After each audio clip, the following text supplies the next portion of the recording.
নাম বলো। শান্তি শান্তি শান্তি, তুই আমায় বড় শান্তি দিবি দিদি ভাই, তুই আমায় বড় শান্তি দিবি। দেবে নাই বা কেন বড় সাহেব? ওর মতো মেয়েকে এই বিশ্ব সংসার বিরল। হ্যাঁ রে মা, বলপুরি কোথায় গেল? কিছুক্ষণ পরে তো রিসেপশন অনুষ্ঠান আরম্ভ হয়ে যাবে। ওকে না, আমি ওকে ডাকতে পারবো না শোনো মা, কেউ ইংলিশটাকে তুমি ডাকো। তাহলে কি হবে দিদি ভাই, সে যে এখন তোর স্বামী। সত্যি সত্যি ওকে আমি খুব ভুল বুঝেছিলাম। আমি ভেবে নিয়েছি দিদি ভাই, আমি ভেবে নিয়েছি আমার সব কিছুকে বুঝিয়ে দিয়ে এবার আমি নিশ্চিন্ত হবো। না দাদু ভাই, আমি যতদূর বলহরিকে চিনি তাতে ও তোমাদের এই প্রস্তাবে কখনোই রাজি হবে না। ও যে লোকশিল্পকে বড় ভালোবাসে, ও সেই ছোট্ট ভালোবাসার জগৎ থেকে ছেড়ে তোমাদের দম বন্ধ করা ইট কাঠ পাথরের জগতে ওকে কখনোই আসবে না দাদু ভাই। বড় সাহেব, আমি আপনাকে একদিন বলেছিলাম না, সোনামাকে ঠিক বাংলার মাটিকে চিনতে পারবে। বলহরি বাংলার মাটিকে ওকে চিনতে শিখিয়েছে। আমি খুশি হয়েছি দিদি ভাই, আমি খুব খুশি হয়েছি, কিন্তু আমার নাচ জামাই কোথায় বলবি তো? আমি এখানে। দাদু, আমার কেমন লাগছে বলো? এ আমার নতুন ড্রেস। অপূর্ব অপূর্ব বাবা হরি, অপূর্ব অপূর্ব অপূর্ব।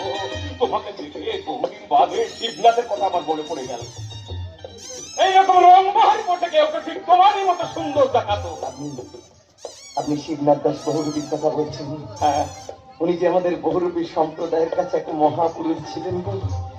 ওনার তৈরি গান, ওনার তৈরি ছড়া আমাদের বহুরূপীদের মুখে মুখে নেগে আছে গো। তবে ওনাকে আমরা বেশি দিন ধরে রাখতে পারলাম না।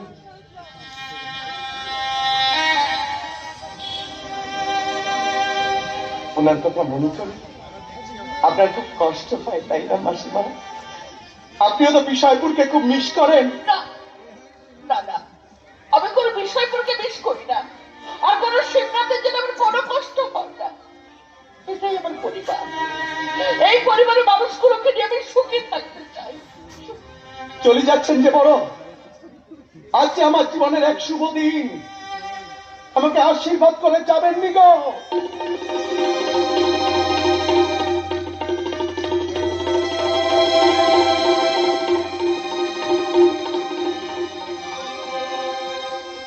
সুখী হও তোমরা, তোমরা খুব সুখী হও।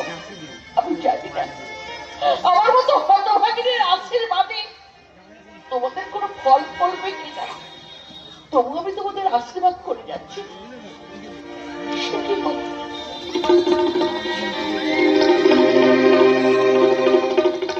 বর্ষে আমি ওদেরকে দেখে আসি।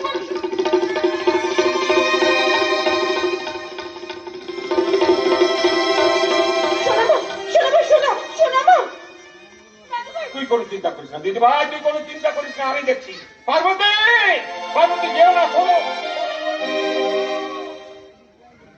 কি দরকার ছিল তোমার এইসব কথাগুলো বলা?